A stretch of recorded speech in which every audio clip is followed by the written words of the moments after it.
Grafting YouTube channel में स्वागत है दोस्तों आपका। भटे यानी बैगन की खेती करना चाहते हैं आप लोग तो ए टू जेड जानकारी आज मैं दूंगा। नर्सरी से लेकर फल आने तक का पूरा जो है इसका आपको मैं बताऊंगा कि किस तरीके से और कैसे इसकी बोनी करना चाहिए और पूरी जानकारी दूंगा दोस्तों। जैसे कि अगर आप चाहते हैं कि मुझे कम बीज लगे तो कम बीज लगने के लिए अपन को प्लास्टिक की जो ग्रो ट्रे आती हैं उन ट्रेों का इस्तेमाल करना चाहिए।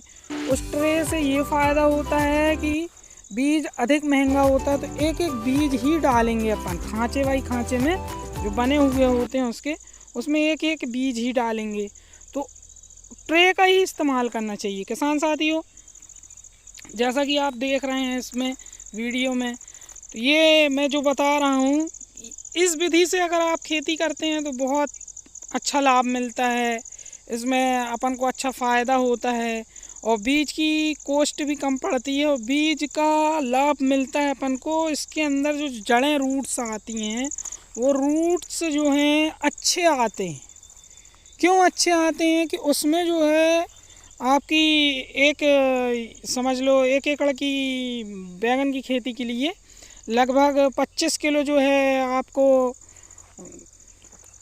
क्या बोलते हैं उसको नारियल का जो वो है भूसा पेपे कोट बोलते हैं क्या बोलते हैं वो आपको इसमें डालना पड़ेगा। ट्रे में 25 किलो बर्मी कंपोस्ट ले लें यानी गोबर की खाद ले लें, मिट्टी ले लें और हल्की सॉइल यानी वो वाली रेत वाली सॉइल ले लें। इस प्रकार से आप एक फार्मूला तैयार करें, उसमें डीएपी का भी मिश्रण कर लें और तुम्हारे से डीएपी और जिंक पोटास इन सब को मिला लें और पाउडर भी मिलाया जाता है। पाउडर कौन सा मिलाया जाता है? कीटनाशक पाउडर जो बीज को बचा लेता है। किससे? चींटियों से बचा लेता है। दोस्तों अगर आप ये कार्य कर लेते हैं नर्सरी तैयार करने से पहले तो पौधा जो है 10 से 15 दिन 20 दिन के अंदर अच्छा रूट्सदार बन जाता है और आपको उसका प्रॉफिट ये मिलेगा कि एक एक पौधा ही लगाएंगे आप रोपण करेंगे, पौधा पोषक तत्वों से भरा हुआ रहेगा और रूट्स ज़्यादा रहेंगे तो उसका फ़ायदा अपन को ये होगा कि एक पौधा लगाना है। और इस तरीके से आप खेती कर सकते हैं।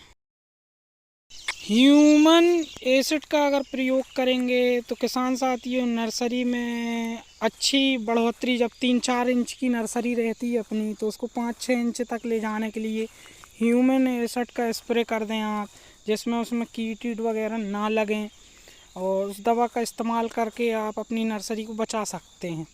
फिर ये बाद में इस तरीके की समस्याएं नहीं आती हैं। किसान साथियों बीज की क्वालिटी भी अच्छी वाली चुने, जैसे बड़ा वाला बीज होता है हाइब्रिड में, गोल वाला जो होता है, एक गोल वाली वैरायटी होती है जैसे ये दिखा रहा हूँ मैं आपको वीडियो में, ये गोल वाला है और एक लंबा वाला होता है, एक वाइड वाला होता है। तो इनका आप इस्तेमाल कर सकते हैं, इस प्रकार से इसकी खेती कर सकते हैं। बरसाती बैगन के लिए जून जुलाई में इसकी नर्सरी तैयार करके आप अगस्त तक इसको लगा सकते हैं, जिसमें जनवरी फरवरी में निकलने के लिए रेडी हो जाए।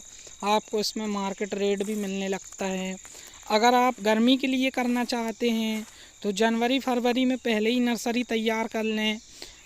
फरवरी के पहले जनवरी जो है अगस्त अक्टूबर नवंबर में इसकी नर्सरी तैयार कर लें और जनवरी के पहले पहले लगा लें तो आपको गर्मी में लगाने के योग्य हो जाएगा। आपका मतलब गर्मी में आपकी जो है हार्वेस्टिंग होना चालू हो जाएगी। हार्वेस्टिंग के लिए भी ज़्यादा कोई कॉस्ट का काम नहीं रहता है। अगर बड़े किस्म के भटे लगाते हैं अपन तो उसमें वज़न ज़्यादा उतरता है। किसान साथियों बड़े फ्रूट किसी भी चीज़ के अगर बड़ा साइज होता है तो तोड़ने में लेबर को भी दिक्कत नहीं जाती है, अपन को भी दिक्कत नहीं, वो दूर से ही दिखता है बड़ा बड़ा। भाई 1 पाव का है, 200 ग्राम 250 ग्राम का है, 300 ग्राम का है। बड़े वाले जो हैं जल्दी वज़न उतारता है। जिस शादी पार्टियों के लिए अगर आप करना चाहते हैं, उस समय में गर्मियों में जो है शादियाँ भी बहुत अच्छी आती हैं और उसमें जो शादी वाले लोग हैं वो बड़ा ही फ्रूट देखते हैं, बड़ा फल वाला। तो बड़े भटे का मैं कहूँगा हाइब्रिड में गोल वाला जो बड़ा है वो वाला लगाएं अपन। उसमें वज़न ज़्यादा आता है और पार्टियों का टाइम भी चलता रहता है, उस समय में उसकी डिमांड भी अच्छी होती है। और जो आम दिनों के लिए लोगों के घरों की सब्जी के लिए इसमें आप छोटे भी लगा सकते हैं। एक भरमा वाला आता है और एक जो है लंबे वाले भी आते हैं। इनमें अलग अलग वैरायटियाँ होती हैं। उसमें भी हाइब्रिड में श्री राम के भी आते हैं, बहुत से होते हैं, उसमें बहुत अच्छे अच्छे होते हैं, तो आप उनका इस्तेमाल कर सकते हैं। किसान साथियों, इस तरीके से अगर आप खेती करते हैं तो आपको लाभ भी होगा।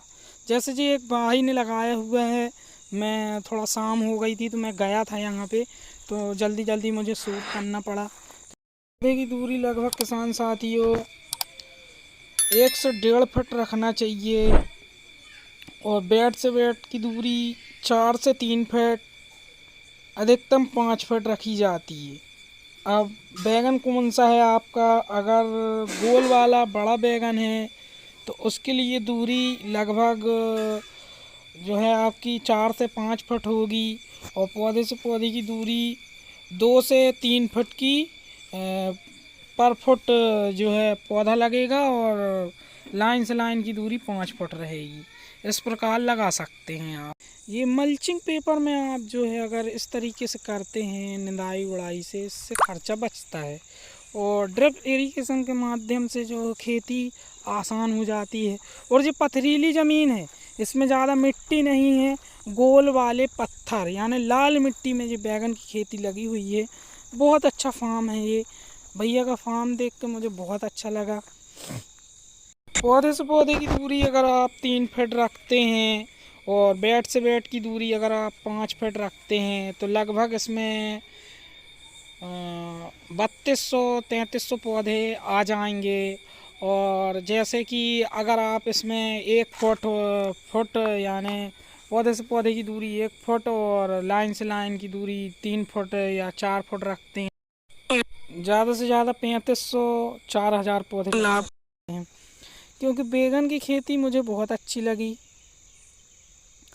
इसमें एक समस्या आती है सिर्फ रोग की, तो रोग जो है ये देखिए मैं दिखा रहा हूँ अभी आपको यहाँ आगे कि ये जो है दिख नहीं रहा अभी पौधा। कोई पौधा दिख जाता है तो मैं बताता हूँ आपको किस तरीके के पौधे में रोग आता है। उसको एक बंझुआ बीमारी बोलते हैं। देखता हूँ कहाँ पे है। जहाँ भी वो बंझुआ वाले अगर दिखते हैं उस तरीके के वो बंझुआ जो होते हैं, उन पौधों को काट के या उखाड़ के अलग कर दें अपनी नर्सरी से। उन पौधों को ना रहने दें क्योंकि उसमें एक समस्या आ जाती है, वो पूरे में रोग ग्रसित कर देते हैं। जो आपकी बगिया लगी हुई है, जो आपकी फार्मिंग का सिस्टम है, वो पूरा तहस नहस कर देगा। उसमें पूरा वो बंझुआ रोग लगा देगा। उसके पत्तों में जो है उल्टी तरफ छोटे छोटे कीट इकट्ठे होकर अंडे बच्चे देते हैं, मकड़ी वगैरह हैं और बहुत से कीटाणु रहते हैं।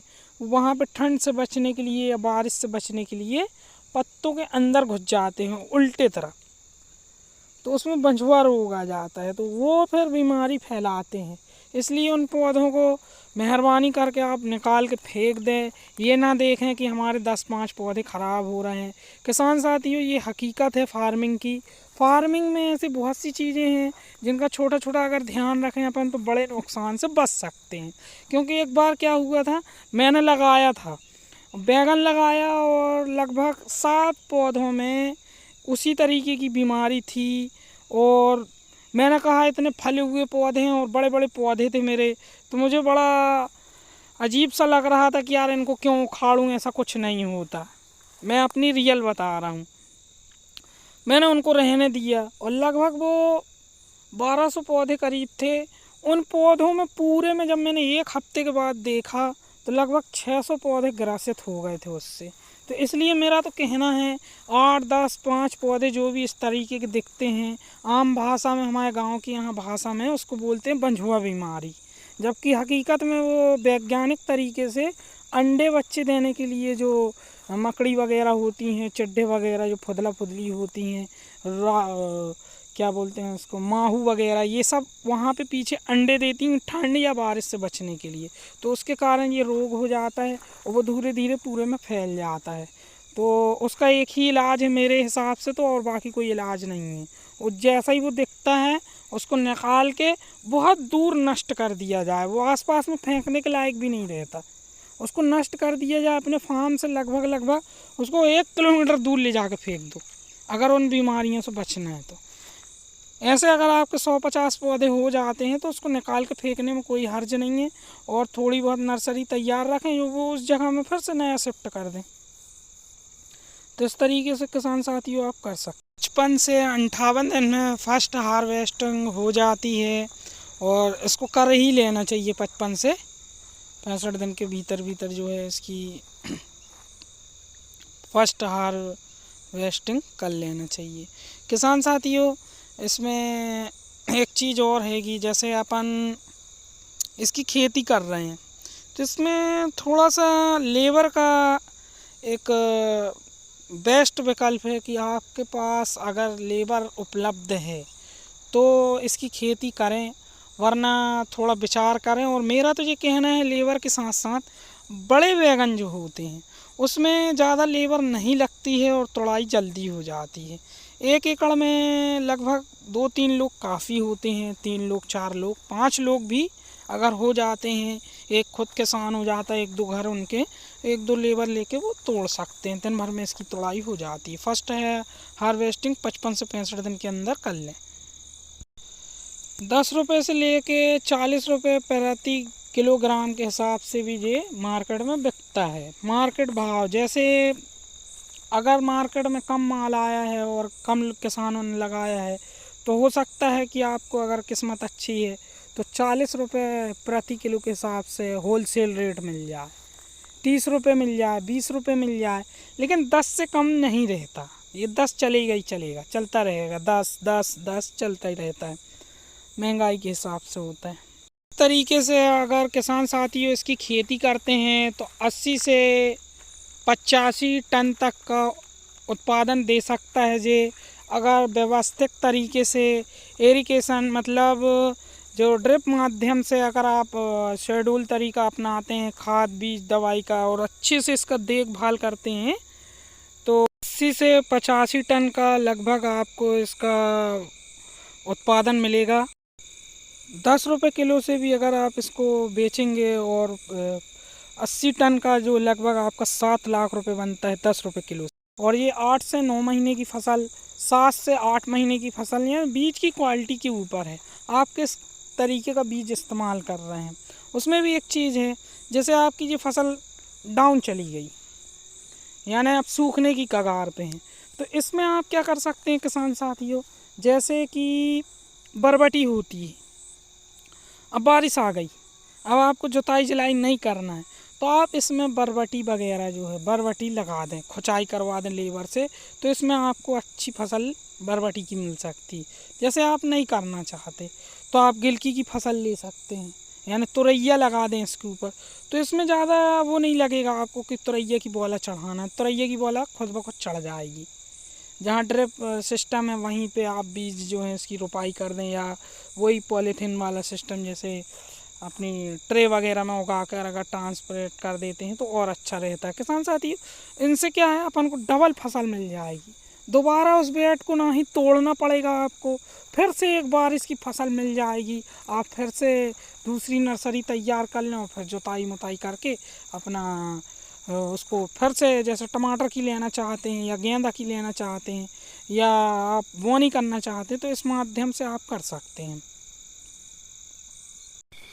10 रुपये प्रति किलो से 1 कुंटल का लगभग 1000 रुपये होता है, और अगर आपका 80 टन माल निकला तो ये 7 लाख रुपए का बनेगा लगभग। किसान साथियों 1 एकड़ से 7 लाख रुपए कमाए जा सकते हैं। फसल चक्र